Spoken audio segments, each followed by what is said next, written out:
Well, welcome back to Crazy Bill's Garage. And today, I think I said it last time, normal red can Purolator, an L14476. I think this is like for Toyota also. Yeah, I'm pretty sure it's for Toyota. You know, I'll figure it out. Actually, I don't have to figure it out. So, isn't she a pretty little red can? Our cans here that are red are also, what are they? The Canadian Tire ones. They're red, made by, sadly, Fram. But there you go, the Purolator. Pretty little filter. Yeah, I think this is for like the Toyota brand. I think I got a couple of them in from there. But I have some information. And it's not much information, by the way. Made in the USA. Good for up to... the information I got off this box said it was good for up to 5,000 miles or 8,000 kilometers. But I see some other information that says if you use synthetic oil with this, it's good for up to 10,000 miles. Or blah, blah, blah kilometers. I'm not doing the math. That's not why I'm here. Filtration efficiency, 96.5%. I don't know what that's, to. What micron, but I didn't check. Multi-fiber high density filter media. Well, is that just a fancy word of saying cellulose? Probably. Get that scale ready. Anti-drain back valve is nitrile rubber, and the base gasket is nitrile rubber. Okay, we got some nitrile rubbers in there. Nice. 195.7 grams. Wow. So, let's check out this nitrile gasket here. If I can get it out.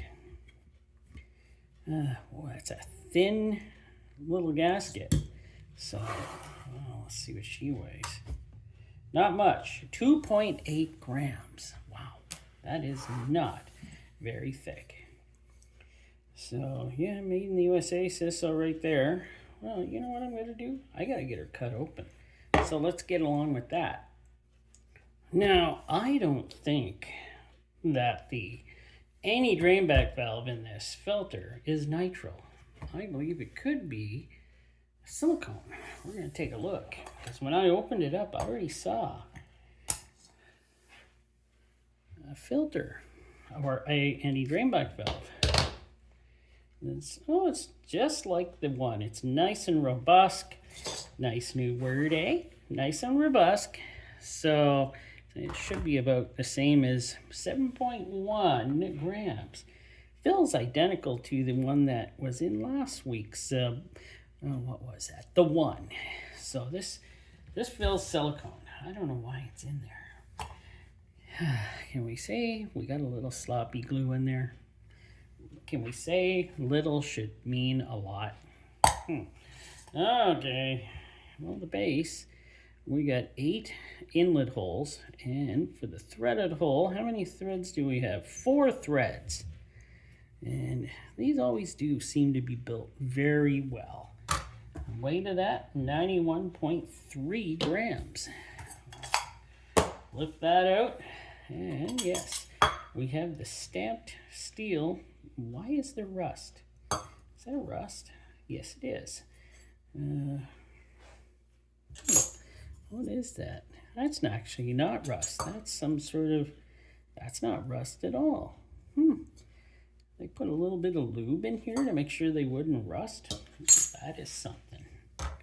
Or 35.8 grams for the canister. Spring, 4.6 grams. 4.5 grams. This is 53.7 grams. But first, let us check this canister out and we'll see if we got about the same thing. Is this a sticker? Yep, there's a sticker on here. So 0.49, really?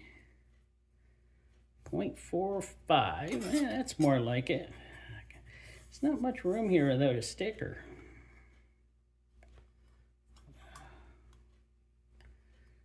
.49, 0.48. Canister does seem pretty good. Nice and sturdy for this. But let's see here. You know what?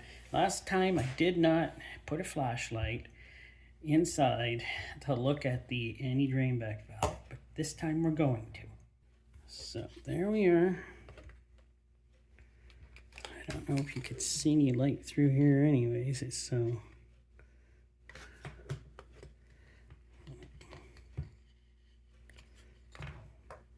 No, there's no light through that anti-drain. Why do I keep calling that anti-drain back valve?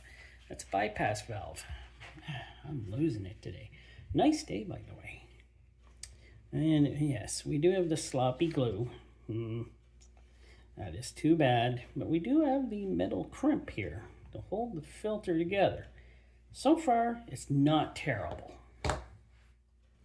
So we have 49 pleats. Now, let's take a better look at them. You know, here, yeah, it's always a little sloppy here. Let's see, are they uniform?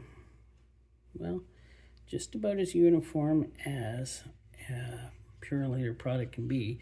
Heavy glue through here. So you can see it's just all bunched up there. And yeah, just heavy glue there. And I don't think... Actually, probably not enough glue on the top. No, heavy glue on this side. So these two have heavy glue. Maybe this thing was kind of sitting at an angle or something when they were having the glue dry. I don't know. I'm not building these filters, you know. But let's get this steel strip off of here. They usually come off pretty easy. Yeah. Easy enough. And let us cut off the filtration. Usually isn't a hard job either.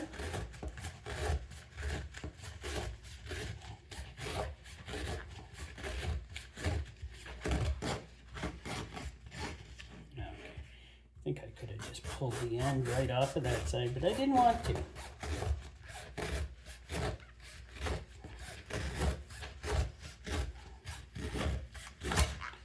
Yep, I knew it. I knew something like that was going to happen. So here we go with the louvered double helix coil, I think they called this.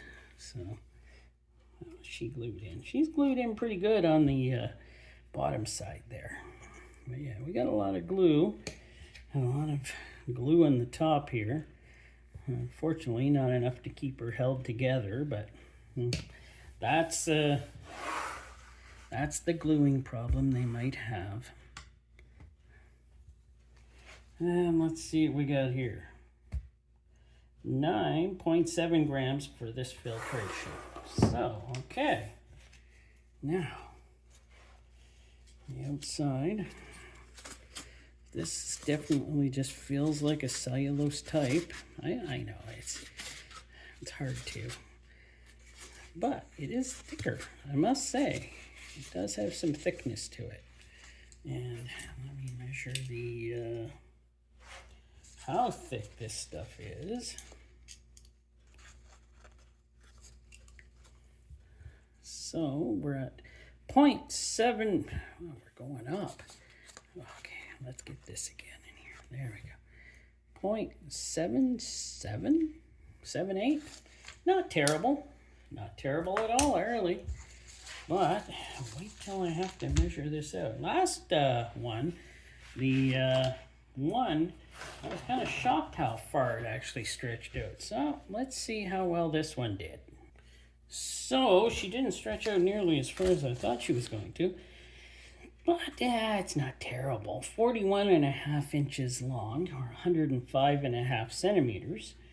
And the width of it here is 1 3/4 inch, or 4.5 centimeters. So it's not a whole lot, but it's not terrible. Let's check to see how easy this stuff rips here. Actually, that's not bad. Holds together pretty good in the dry rip. But how well would it do when it is soaked with oil? Well, I don't have a test for that yet, so I don't know. But next, let's get in close to see how this filtration looks.